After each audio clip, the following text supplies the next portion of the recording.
Auzubillahiminasyaitonirrajim. Bismillahirrahmanirrahim. Assalamualaikum warahmatullahi wabarakatuh. Waalaikumsalam warahmatullahi wabarakatuh. Jamaah. Oh jamaah. Alhamdulillahirrabbilalamin. Wassalatu wassalamu ala asrofil anbiya'i wa mursalin wa ala alihi wa sahbihi ajmain amma ba'du. Alhamdulillah jamaah, bertemu lagi bersama saya Mikdad Adausi tentunya di Islam Itu Indah. Seperti biasa di pagi hari ini yang luar biasa. Banyak sekali ilmu yang akan kita dapat dari guru-guru kita. Tentunya ada guru-guru kita yang sudah hadir di sini, udah semangat banget. Ada Ustadz Maulana nih pagi hari ini. Alhamdulillah Apa kabar, Ustadz? Baik, alhamdulillah. Alhamdulillah ya. Semangat Ustadz. Mana Harus soal? semangat, Itu. nambah ilmu, nambah pahala, nambah ibadah. Nah itu yang aku kangenin nih, semangatnya Ustadz Maulana. Habib Muhammad, apa kabar Habib? Alhamdulillah Sehat ya, semangat Habib ya. Semangat. Gimana kabar keluarga di Palembang? Lagi sepi di rumah. Soalnya sendiri. Iya, udah di sini aja Habib, jangan kemana-mana. Ustadz Syam, apa kabar? Alhamdulillah damai. Masya Allah. Alhamdulillah. Baik jamaah, seperti biasa nih hari ini kita akan membahas sesuatu yang menarik. Nah jamaah, sebagai umat muslim kita tahu sholat itu adalah salah satu ibadah yang harus dilaksanakan. Sholat wajib itu ada 5 ya, kita udah tahu ya. Ada sholat subuh, zuhur, asar, maghrib, dan isya. Pokoknya totalnya itu 17 rakaat. Namun selain juga ibadah wajib, ada yang namanya sholat sunnah nih. Nah sholat sunnah ini adalah salah satu pelengkap dalam beribadah. Dan tentunya juga kita tuh akan mendapatkan pahala bagi yang melaksanakannya. Nah makanya hari ini kita akan mengangkat tema sholat sunnah pembawa berkah. Masya Allah, ini penting sekali nih temanya nih hari ini. Ustadz Maulana, apa nih yang pertama nih? Saya izin bertanya nih, Ustadz, ketika kita sholat sunnah, kadang kita itu sebagai orang awam ya kayak saya gitu, suka nggak tahu kalau sholat sunnah itu ada jenisnya. Nah makanya nih, saya pernah dengar juga kalau nggak salah ya, tolong koreksi kalau salah misalnya. Sholat sunnah itu ada terbagi 2. Yang pertama adalah sholat sunnah mutlak dan sholat sunnah muqayyad. Nah apa perbedaan dari sholat sunnah mutlak dan muqayyad dan apa contoh sholat seperti apa gitu? Mohon penjelasannya Ustadz Maulana, silakan. Iya, makasih banyak. Izin Habib dan Ustaz Sam. Bismillahirrahmanirrahim. Allahumma salli ala Sayyidina Muhammad wa ala ali Sayyidina Muhammad. Jamaah. Yeay. Oh jamaah. Yeay. Alhamdulillah. Alhamdulillahirrabbilalamin. Allahumma salli ala Sayyidina Muhammad wa ala ali Sayyidina Muhammad. Satu bentuk pujian dan rasa syukur kita hari ini tanggal 18 Syawal 1443 Hijriah, berarti 52 hari lagi menuju bulan Idul Adha. Kira Ramadan lagi. Bukan. Kira Idul Fitri lagi. Idul Adha. Dan alhamdulillah kita membicarakan hari ini adalah salat-salat sunnah pembawa berkah. Berkah artinya menetap dan menyebar, dan alhamdulillah ziyadatul khair, bertambahnya kebaikan. Bahkan ada salat sunnah yang terbagi 2. Salat sunnah mutlak dan salat sunnah muqayyad. Dan dalam apa sih perbedaannya? Kalau salat sunnah mutlak tidak ada terikat waktu, bebas. Jadi tidak ada nama-nama. Pokoknya terserah. Itu makanya jangan pernah melarang orang salat sunnah sepanjang tidak melaksanakan di waktu yang diharamkan. Terbitnya fajar, terbit matahari, jadi dari fajar sampai syuruk.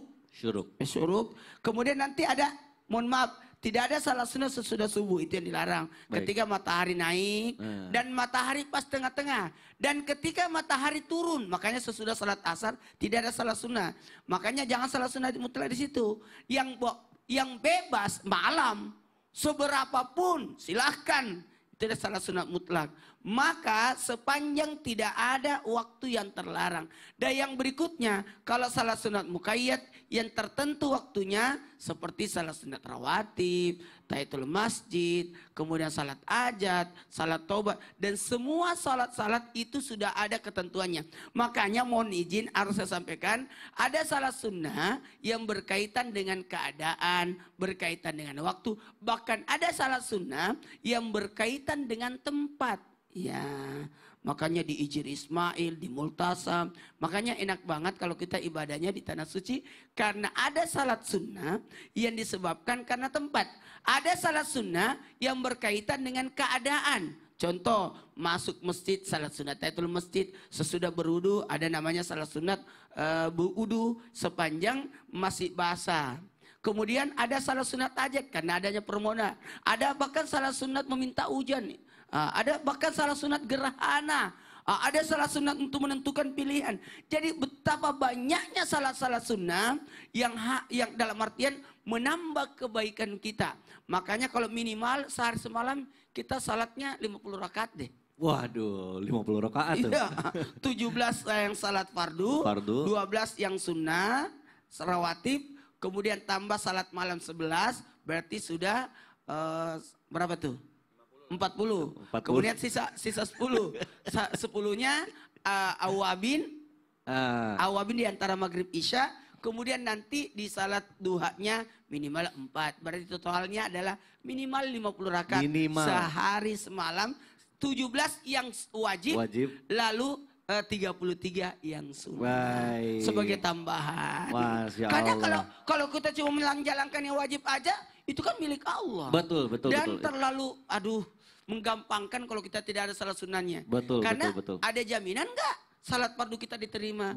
Makanya saya salut, makasih banyak tim Islam Tinda yang mengangkat tema ini, salat-salat sunnah. Masya Allah, terima kasih Ustadz Maulana. Tapi tadi aku tuh ini sebenarnya pengen ditanyain. Tadi kan kata Ustadz Maulana ada tuh larangan-larangan dalam mengerjakan sholat sunnah. Nah pas banget nih Habib Muhammad, Afwan izin bertanya Habib. Ini berkaitan dengan tadi nih tausiah Ustadz Maulana. Sebetulnya ada waktu-waktu gitu ya, di mana kita tuh tidak boleh sholat sunnah gitu. Nah yang pengen saya tanyain itu apa sih alasan Allah melarang melaksanakan sholat pada waktu tersebut Bib? Dan waktu kapan saja sholat sunnah itu dilarang gitu. Mohon penjelasannya Habib, silakan Guru. Izin Ustaz Maulana Syam Mikdad. Bismillahirrahmanirrahim. Allahumma salli ala Sayyidina Muhammadin wa ala ali Sayyidina Muhammad. Kalau ditanyakan tadi sudah jelaskan sama guru kita Ustaz Maulana. Kalau menurut di dalam kitab Syekh Salim bin Sumer Al-Hadrami. Itu beliau mengatakan ada 5 waktu. Apabila kita sholat di 5 waktu tersebut maka dilarang. Kemudian dijelaskan oleh Al-Imam Nawawi di dalam kitab Kasyifatus Saja. Itu dikatakan yang pertama itu waktu yang dilarang tadi seperti apa kata guru kita Ustadz Maulana. Waktu terbit, artinya terbit, waktu mau terbit matahari sampai sekedar gadlu rumhin, artinya sekedar 1 tombak. Sebelum 1 tombak itu maka tidak boleh kita sholat di waktu tersebut. Jadi diperkirakan saja habis sholat subuh matahari fajar sudah mau terang tapi belum 1 tombak. Nanti insya Allah kita jelaskan 1 tombak itu seperti apa. Baik Habib. Kemudian makanya pakai waktu sebenarnya ini falaki ya, tapi nggak masalah kita jelaskan. Kemudian yang kedua apa? Waktu menguning. Kapan itu waktu menguning? Menguning itu matahari sudah menguning, mau tenggelamnya matahari, mau sampai mau timbul ke maghrib. Nah itu waktu yang diharamkan. Yang ketiga waktu istiwa. Waktu istiwa lempeng lurus itu di atas kepala kita. Itu waktu istiwa yang tidak diperbolehkan sholat pada saat itu. Sholat sunnah tentunya. Kemudian yang keempat habis sholat asar. Apa bedanya wong menguning sebelum maghrib? Bedanya walaupun belum menguning tapi kita sudah sholat asar maka setelahnya itu tidak lagi boleh sholat. Gitu, walaupun belum menguning. Kemudian yang terakhir habis sholat subuh. Apa bedanya? Tadi dikatakan mau terbit matahari tapi sebelum waktu matahari 1 tombak. Karena habis sholat subuh kan masih jauh fajar. Tapi setelah dia sholat subuh maka tidak boleh lagi untuk melakukan sholat. Itu perbedaannya. Cuma ada pertanyaan sekarang kan sekarang ini haram. Nggak boleh. Habis sholat asar nggak boleh. Habis sholat subuh kan sekarang model begitu.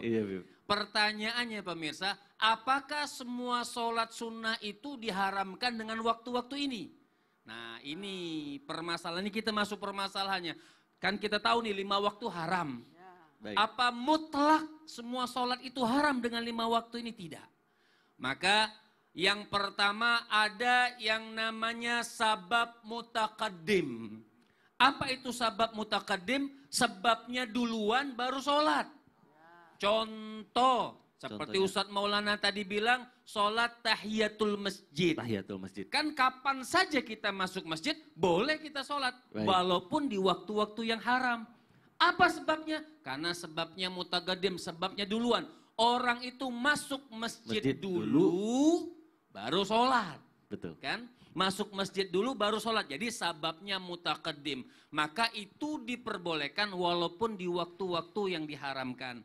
Yang kedua adalah nanti diteruskan waktunya sudah 0. Aduh, saya lagi fokus dengerin waktunya habis. Janji Habib, Janji Habib. Tuh jamaah lagi catat. Udah Kasihan. yang kedua, ya Allah tanggung banget.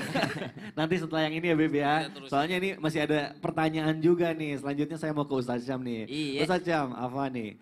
Ustadz, ketika kita melakukan sholat sunnah seperti sebelum dan setelah zuhur itu kan itu adalah sholat sunnah rawatib gitu ya. Dan katanya nih saya pernah dengar bahwa Allah itu menjanjikan surga bagi orang yang mengerjakan sholat sunnah rawatib Amin, 12 rakaat. Nah yang menjadi pertanyaan apakah sholat sunnah rawatib ini harus dilakukan jumlahnya nih totalnya harus 12 rakaat dalam sehari. Nih kalau misalnya ada yang miss gitu 2 rakaat sebelumnya misalnya kan totalnya jadi nggak 12. Nah itu bagaimana nih? Lalu pertanyaan lagi satu lagi nih, mana yang lebih utama nih sholat sunnah tahiyatul masjid atau sholat sunnah rawatib Ustadz Syam? Mohon penjelasannya guru silakan. Bismillahirrahmanirrahim. Tabi guruku Habib Muhammad Ustadz Maulana Mas Mikdad serta guru-guru kami yang dimuliakan Allah Subhanahu wa taala. Bismillahirrahmanirrahim. Alhamdulillahirabbil alamin wassalatu wassalamu ala asyrafil anbiya'i wal mursalin. Sayyidina Muhammadin wa ala alihi wa sahbihi ajma'in. Asbahna wa asbahal mulku lillahi rabbil alamin. Subhanaka la ilma lana illa ma 'allamtana innaka antal alimul hakim. Rabbana taqabbal minna innaka antas samiul alim wa tub 'alaina innaka antat tawwabur rahim. Salat sunnah selanjutnya yang membawa keberkahan adalah salat sunnah rawatib. Apa itu salat sunnah rawatib? Yakni salat-salat yang mengiringi salat-salat fardu kita. Kita bersama mengetahui bahwasanya ada satu riwayat yang mengatakan amal pertama yang dihisab bagi umat baginda Nabi Sallallahu Alaihi Wasallam adalah amalan sholatnya. Maka yang pertama kali dihisab nanti di hari kiamat adalah sholat kita. Jikalau sholatnya bagus, insya Allah dianggap aman amalan yang lainnya. Tapi kalau sholatnya saja sudah tidak bagus, maka dianggap tidak bagus juga amalan yang lainnya. Sholat itu tiang agama, maka dia yang menopang amalan yang lainnya. Dalam lanjutan riwayatnya, jikalau ditemukan di antara sholat-sholat fardunya ada celah. Karena subhanallah kita sholat fardu aja kadang-kadang mikirin apa gitu ya. Dan dituntut untuk khusyuk gitu. Yang diterima sholat kita itu adalah sholat yang khusyuk. Dan mungkin bisa dihitung jari berapa sholat kita yang khusyuk. Bahkan mungkin ada jamaah yang ketika dikatakan demikian langsung berpikir emang saya pernah khusyuk ya sholatnya kayak nggak pernah khusyuk gitu ya. Maka muncullah satu amalan yang luar biasa menjadi pengiring sholat fardu tadi. Maka dikatakan jikalau amalan sholat fardunya tidak sempurna maka ambillah amalan sholat-sholat sunnahnya tadi untuk menambal sholat fardunya. Di antaranya dikatakan sholat sunnah rawatibnya. Ada yang mengatakan ada sholat sunnah rawatib muakkad, ada sholat sunnah rawatib ghairu muakkad. Apa itu muakkad? Muakkad adalah salat sunnah rawatib yang sangat-sangat dianjurkan, sangat-sangat ditekankan bahkan mendekati wajib. Ya, bahkan mendekati wajib. Ada juga salat sunnah ghairu muakkad, tidak mendekati wajib tapi juga sangat dianjurkan. Dianjurkan tapi tidak mendekati wajib. Artinya kalau mepet waktunya, kalau bisa usahakan yang muakkad. Tapi kalau luas waktunya kerjakan juga yang ghairu muakkad. Dalam ulama Syafi'i, ya dalam kalangan Syafi'iyah menganggap ada 10 rakaat yang muakkad. Apa itu? Sebelum subuh, sebelum zuhur, setelah maghrib, setelah isya. Jadi 10 rakaat sebelum subuh, sebelum zuhur, setelah zuhur, ya setelah maghrib dan setelah isya. Masing-masing 2 rakaat. Jadi ada 10 rakaat. Tapi kalau yang 12 rakaat tadi ditanyakan itu ada dalam riwayat menambahkan menjadi 4 rakaat sebelum zuhurnya. Bahkan di riwayat yang lain ada lagi tambahan Misalnya tambahan 4 rakaat sebelum zuhur, 4 rakaat setelah zuhur. Kemudian 4 rakaat sebelum asar, dalam riwayat At-Tirmidzi mengatakan bahwasanya membebaskan daripada api neraka. 4 rakaat saja loh, nggak sampai 12. 4 rakaat sebelum asar itu menjauhkan daripada api neraka. Kemudian ada 2 rakaat sebelum maghrib. Kemudian ada lagi 2 rakaat sebelum isya. Dan itu semua menjadi pengiring. Dan kalaupun mungkin ada yang hanya sempat melaksanakan 2 rakaat, kita tidak pernah tahu amalan sunnah mana yang diridhoi oleh Allah Subhanahu wa taala. Wallahu taala alam. Aduh. Ustaz Sam, satu lagi. Mana yang lebih dulu nih? Kalau misalnya kita ke masjid itu tahiyatul masjid dulu atau rawatib dulu tuh? Kalau kita sudah sholat sunnah rawatib sudah dianggap tahiyatul masjid. Baik. Karena keadaannya sedang menghormati masjid. Waduh. Jadi niatnya rawatib. Alhamdulillah sudah terjawab pertanyaan saya. Terima kasih Ustaz Syam. Siap. Nah baik, selanjutnya saya mau bertanya ke Ustadz Maulana dulu nih. Ustadz, ini sedikit keluar dulu dari tema kita hari ini. Iya. Kok akhir-akhir ini Ustadz ngerasa gak sih cuaca itu kadang gak jelas banget ya? Di rumah saya tuh kadang panas. Tiba-tiba hujan deras banget. Iya, saya kaget juga kemarin saya telepon di rumah. Ya Allah, saya di tempat saya di pondok ini kemarin ada kegiatan. Pondok gede malah hujan. Lah, kayaknya gitu ya? cuaca lagi tidak bersahabat. Iya bener Ustadz. Tapi teman saya nih ya, teman saya pernah tuh sholat minta hujan. Tapi dia tuh sholatnya di pekarangan rumah. Katanya sih biar cepat terkabul. Bener gak sih Ustadz ada sholat sunnah kayak gitu? Nah gini.